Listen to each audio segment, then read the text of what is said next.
استحوذ عليهم الشيطان فأنساهم ذكر الله. معناها أن ذكر الله يطرد الشيطان. كما قوله تعالى: إذا مسهم طائف من الشيطان تذكروا فإذا هم مبصرون. يعني يستخدموا الآيات القرآنية ويهزوا منها الأحكام. وهذه الأحكام كما استخدموا الفقهاء حتى يستخدموا الآيات القرآنية ويهزوا منها الأحكام الفقهية اللي خاصة بالجسم: الصلاة، الشهادتان، الزكاة، الصيام، الحج، أركان الإسلام. هذه كل لها جسم ولا؟ الشهادتان والصلاة والزكاة والحج والصوم، هو كلها لها جسم. هذه يسموها الشريعة خاصة بالجسم. يجوا العقيدة اللي هو أمور إيمانية عقلية. العقيدة أمور إيمانية عقلية. والدين احنا عندنا فيه إسلام وإيمان وإحسان، هكا رسول الله قال. والإنسان فيه عقل وفيه جسم وفيه روح.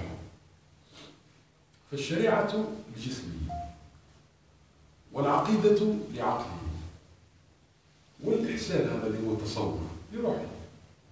احنا بالعكس احنا متوازنين هنا. احنا كما شفتوا التلفزيون اللي فيه الأصفر والأحمر والأبيض. لا مش بريتير، لا الأصفر والأبيض والأحمر. هذوك كاين بريتير وكاين فيها. هذوك كي تحطهم ثلاثة دخلوا في التلفزيون دخلوا في الدين يجيك صورة صافية ويجيك الصوت صافي يجيك الأمور كلها واضحة. على أنك أنت متوازن. كي تنحي واحد مرة واحد تخلي يبقى لك خلل الواقع الآن. المسلمين بتاعنا الآن تلقاه يا هو مسلم، يا هو يصلي، يا هو يخدم تلقاه يسرق في الوقت، تلقاه ما يتقنش العمل بتاعه، ولا تلقاه يكذب، ولا تلقى عندنا خلل معين في جهه معينه. من واش نتج خلل؟ لان التربيه بتاعه ماهيش متوجهه الروح والعقل والجسم. قلت كي ندخل العنصر الثالث اللي هو التصوف، يستقر الانسان ويتعنده تعاليم تربي الجسم هي الشريعه، وتعاليم تربي العقل هي العقيده، وتعاليم تربي النفس بتاعه اللي هي التصوف. بالنسبه لعلماء العقيده علماء الفقه انقسموا الى مدارس ولا؟ تشوف مثلا المدارس الفقهيه كانت 80 مدرسه 80 مدرسه، ومن بعد دخلت في بعضها واختزلت حتى عاد في مذهب مالك والشافعي واحمد بن حنبل وابو حنيفه وابو داوود الظاهري والشيعه الجعفريه والخوارج والشيعه الجعفريه والاباضيه وبعض الفرق الاخرى. جمعها العلماء في 8 مذاهب 8 على 80. وفي العقيده كانت مدارس الاشعريه والماتريديه والمعتزله هذا السلفيه، هذا مدارس في العقيده. لم يمكن الله الدين قسموه في العقيده الى 4 مدارس والفقه الى 4 مذاهب. يجوا غير التصوف قسمتوه للطرق، هذا اللي فقه الدين او التصوف دار طرق، حتى الفقه في طرق. ولا هذيك حكي الطرق تاع الفقه حكي، الطرق تاع العقيده في حد ذاتها فيها هي اصول العقيده اتفقوا، اما فروع العقيده ما اتفقوش فيها العلماء. اما العقائد مش متفقين فيه، كاين الماتريديه وحده والاشاعره وحده، في خلاف بسيط. وكاين كذلك المعتزله، وكاين كذلك الخوارج. اذا خلاف العقيده ما يضرش، وخلاف الفقه ما يضرش، ويضر كان خلاف التربيه. انت توفي عوشكم وحدك مع ابنائك تربي في هذا مش كما تربي في هذا، ولا بيتك او اولادك الاولين مش كما اولادك الاخرين.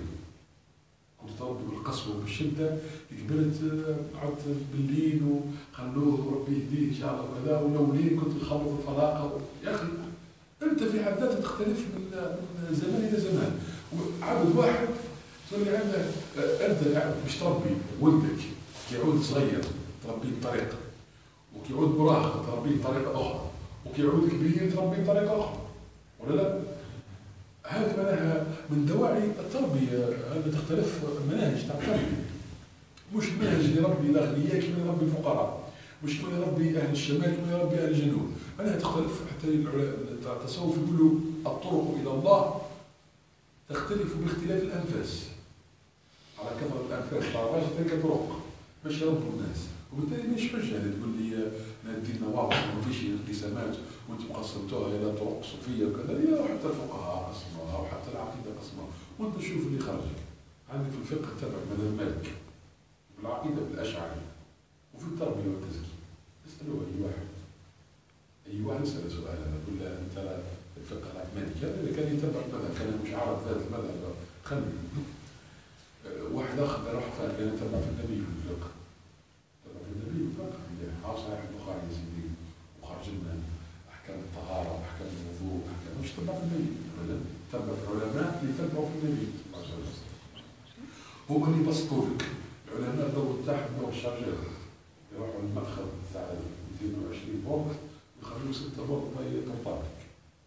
اما يكون تطلع عليك الشرع نعطيك الكتاب القران الكريم، نعطيك صحيح البخاري ومسلم، يخرج تبع النبي ها وتبع النبي صح. اما انك انت حاكم لي الفقه، واحد حاكم السعوديه، واحد حاكم الشام، واحد العراق، واحد كذا، وبعد يقول لي تبع النبي، مش تبع النبي. اذا كنت ماكش تبع النبي في الفقه، ماكش تتبع فيه بالعقيدة، العقيدة تتبع فيها الأشعرية كذا كذا، ليه؟ وفي التصوف في من تتبع؟